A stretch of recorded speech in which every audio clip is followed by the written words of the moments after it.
fais partie d'une association qui s'appelle le Club du Vieux Manoir, qui a plus de 70 ans. Et en fait, on vient ici, ici ou ailleurs, dans toute la France, on fait des chantiers de restauration. Alors, pas forcément sur une mine comme ici à Puy-Saint-André et à Puy-Saint-Pierre, mais on peut aussi intervenir sur la maçonnerie dans le Nord, etc. etc. Et moi, je me retrouve cet été ici dans la montagne.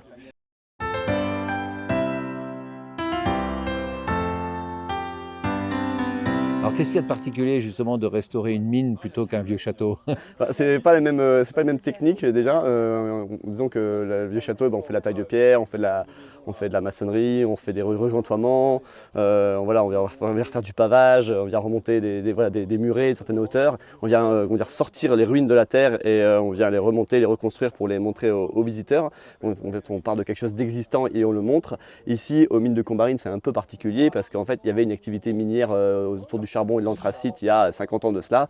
Tout a été écroulé il y a à peu près 20 ans et on essaye de montrer aux visiteurs qui aujourd'hui on va dire, se randonnent tranquillement dans la montagne qu'il y avait ici en fait, quelque chose. Si on n'a pas le regard aguerri, on ne se rend pas compte qu'il y a une entrée de mine par ici, un treuil par là, des trémies, des ateliers, des sanitaires dont il reste les fondations, hein, mais si on n'a pas le regard aguerri, on ne le voit pas. Donc ici, ce qu'on fait avec l'association, c'est qu'en fait, on met en valeur le patrimoine minier d'il y a 50 ans en reconstituant une fausse entrée de mine. Alors, ce n'est pas du tout les mêmes techniques. Ici, on est sur du travail du bois, on va décaisser la terre, on va retrouver des tas d'objets super intéressants qu'on on a mis dans un coin là-bas, qui est aussi intéressant pour que les visiteurs puissent voir ce qu'on a trouvé. Il y a des choses extraordinaires, hein, notamment des vieilles paires de chaussures d'il y a 50 ans, et elles sont encore là, quasiment intactes. Et donc, ce n'est pas les mêmes techniques, voilà, on n'a pas le même objectif non plus. Ici, on ne remonte pas une ruine, on construit un décor de cinéma.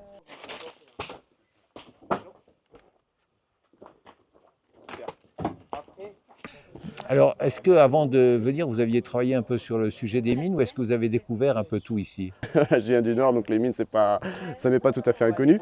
Moi, quand on m'a dit tu vas construire une mine dans le Briançonnais, ben, évidemment, je me suis tout de suite renseigné. J'avais déjà, on va dire, le B.A.-ba.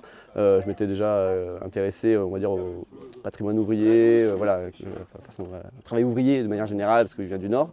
Et en arrivant ici, je me suis aussi voilà, branché sur ce que les gens faisaient, c'est quoi leurs coutumes, comment ils construisaient une mine, pourquoi, dans quel contexte, avec notamment, j'ai vu voilà, les reportages, on va dire les vidéos d'Émeric Laine, qui est le spécialiste, on va dire, des mines briançonnaises. Voilà. Donc je me suis renseigné, puis après je l'ai rencontré plusieurs fois, on a parlé, on a discuté, on s'est échangé, voilà, il m'a passé des bouquins, et je me suis énormément renseigné, en plus de toutes les connaissances que j'avais avant, quoi, de technique aussi au niveau du travail du bois et théorique de manière générale. Oui, parce que les mines du Nord et celles d'ici, C'est pas les mêmes. c'est pas tout à fait la même chose. C'est les Même mêmes. si ici, ils parlent parfois de mines industrielles. C'était beaucoup plus effectivement paysan. Ici, on est effectivement voilà, dans le Nord, on a des grandes concessions minières. Ici, en fait, on a essentiellement des paysans qui ne peuvent pas comment dire, récolter, ils ne peuvent pas faire pousser des choses dans la montagne l'hiver. Donc, plutôt de quitter leur village et d'aller ailleurs dans la grande ville et puis peut-être ne jamais revenir. Ils prennent une pioche avec la famille, ils prennent le bois qu'ils ont sous la main, ils construisent des cadres et ils s'enfoncent dans la montagne pour récupérer du charbon. Alors, une partie du charbon, c'est pour eux, ça va pour le chauffer, pour voilà, simplement pour chauffer, pour cuisiner. Et le charbon qu'ils ont en plus, ils peuvent le revendre et ça fait du beurre dans les épinards. Tu bennes, tu bennes et tu viens baigner sur l'avant. C'est ça. Et une fois qu'on a baigné, on verra ce qu'il nous reste comme pierre, on verra ce qu'il nous reste comme truc. Et on voit comment on voit si le mur il est intelligent à faire ou pas. Et pourquoi cette tournée vers le Club du Vieux Manoir? Parce que le Club du Vin Noir, ça fait 50 ans qu'ils sont dans le Briançonnais. Ils ont fait énormément de choses localement pendant des années à Briançon. Maintenant, ils se sont ouverts à d'autres chantiers à l'extérieur.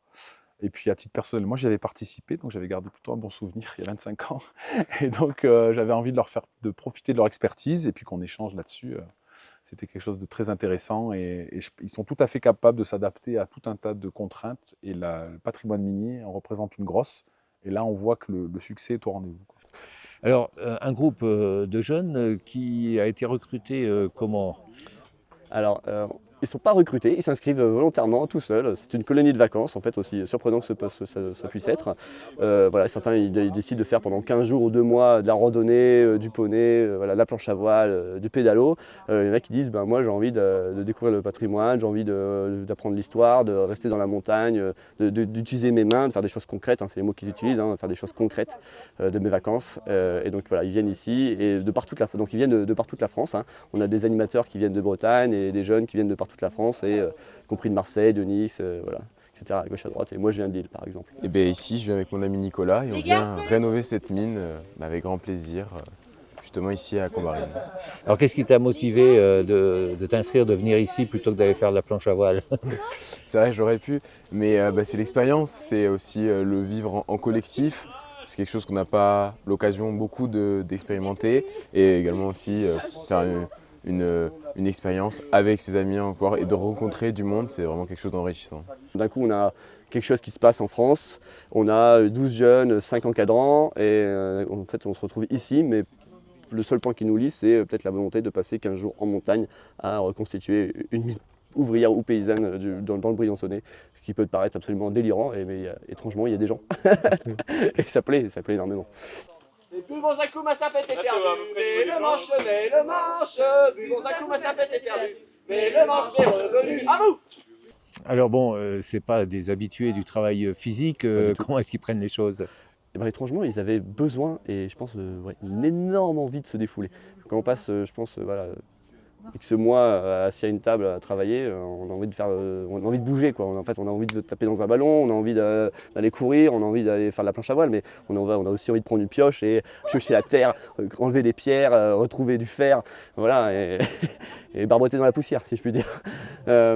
Donc, ouais, j'ai pas une envie de se défouler et faire quelque chose d'unique aussi. Enfin, il y a peu de gens dans le monde aujourd'hui qui peuvent dire « moi j'ai construit une mine ». Là, ils pourront le dire. Ça va, je fais du sport, Nicolas aussi, on fait du sport ensemble, donc on était assez préparés pour ça, même si c'est quand même un peu difficile, mais on s'habitue, on sent que ça devient de plus en plus facile au cours des jours. Voilà. Et c'était ton premier séjour avec le club du Vieux-Manoir? C'est ça, j'espère pas le dernier, mais le premier Voilà. en tout cas. Donc envie de revenir. Ouais. L'association a ouvert plusieurs chantiers cette année dans toute la France. On a notamment travaillé à l'Argentière, où on continue de déblayer la mine de l'Argentière qui était entièrement reflouée par la rivière. Et on la déterre, mais ça c'est fini. Et en parallèle de notre chantier, par contre, au lavoir des Guibertes, près de Menotier-les-Bains, il y a un lavoir. Et il y a aussi une petite dizaine de jeunes qui remettent en valeur ce lavoir. Donc c'est pas les mêmes techniques, c'est pas la même époque. Et l'année prochaine, alors c'est pas prévu, hein, ici normalement on a fini cette quinzaine-là, mais si effectivement Emeric ou les gens du village, du coin ont envie absolument d'avoir affaire à nous pour construire un autre projet de mine ou que sais-je à gauche à droite, il n'y a pas de raison qu'on dise non, ça s'est très bien passé, on s'est super amusé et là ils ont tous envie de revenir.